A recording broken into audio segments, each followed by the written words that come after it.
Salut tout le monde et bienvenue dans 120 secondes chrono, le concept où chaque test de jeu se fait en 2 minutes chrono. Aujourd'hui je vais vous présenter le test de Super Mario 64, un excellent jeu pour commencer et pour vous montrer à quoi va ressembler le concept à l'avenir. Ça va donc être purement un test, je ne vais donc pas narrer comme je l'ai fait dans la vidéo précédente sur le jeu, je vais juste vous présenter les points faibles et les points forts à la suite, en enchaînant assez vite avec pas mal de descriptions afin de voir si le jeu peut vous plaire ou non. Assez de bavardage, je lance le chrono, c'est parti.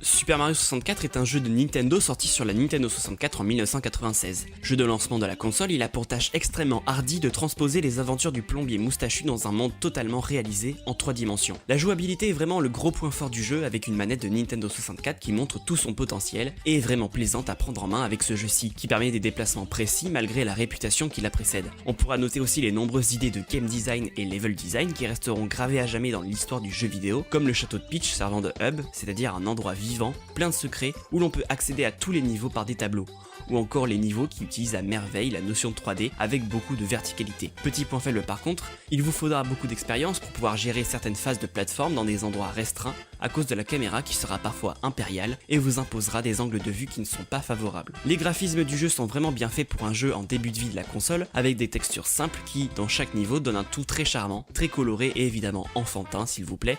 Nous sommes sur un jeu Mario. En plus de ça vient s'ajouter un univers 3D particulièrement euphorisant, permettant beaucoup plus de créativité au niveau des décors. La bande son a deux côtés qui font qu'elle est assez moyenne, les musiques sont toutes nouvelles, ce ne sont pas des remixes de la musique classique de Mario, et donnent donc un tout unique, mais malheureusement elles se répètent beaucoup à travers les niveaux, et ça se remarque très facilement. La durée de vie est très bonne, avec 120 étoiles réparties sur 15 niveaux et des étoiles secrètes qui vous demanderont assez de curiosité et parfois de patience pour toutes les trouver. Comptez vers 15 heures pour les 70 étoiles requises pour aller jusqu'au dernier niveau, et 15 de plus pour les 120. Enfin, on peut rien reprocher au scénario qui ne fait que réutiliser un des schémas classiques des jeux Mario, sauver la princesse et battre le méchant Bowser.